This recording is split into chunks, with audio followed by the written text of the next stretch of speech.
Assalamualaikum warahmatullahi wabarakatuh. Perkenalkan, nama saya Andi Sirdika Wahyuni dari kelas A Ilmu Hukum. Di sini saya akan membahas salah satu materi hukum bisnis, yaitu tentang hak kekayaan intelektual.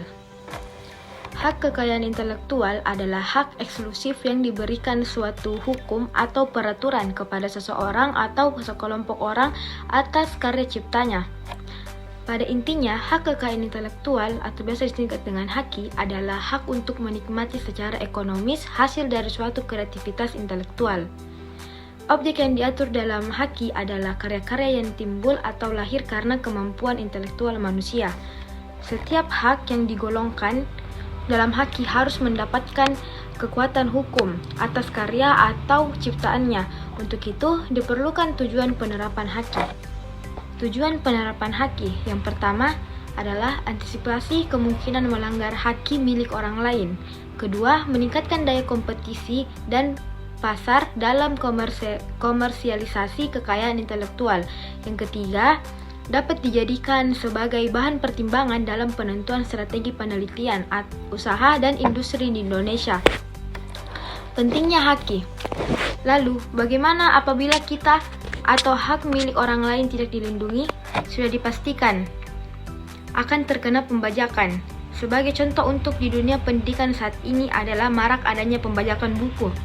Pembajakan buku ini makin marak terjadi di masyarakat. Banyak faktor yang menyebabkan terjadinya pembajakan buku.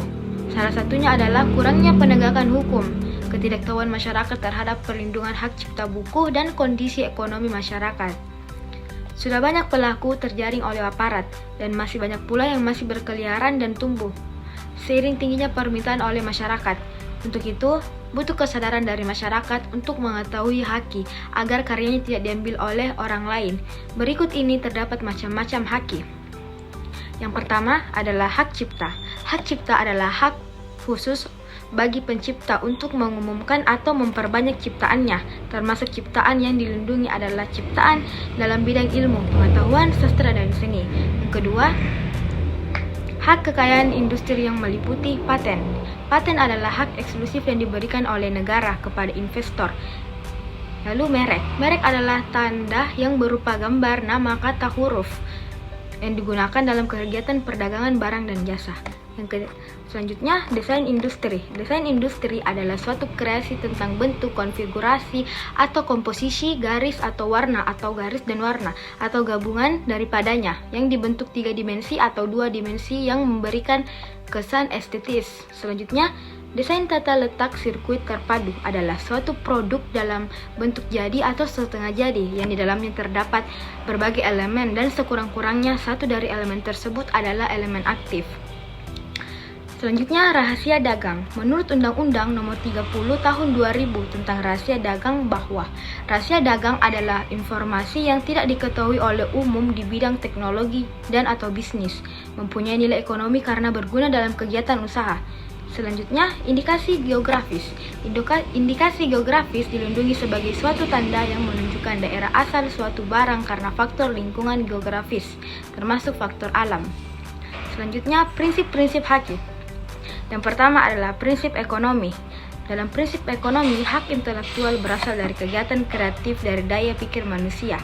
Yang kedua, prinsip keadilan merupakan suatu perlindungan hukum.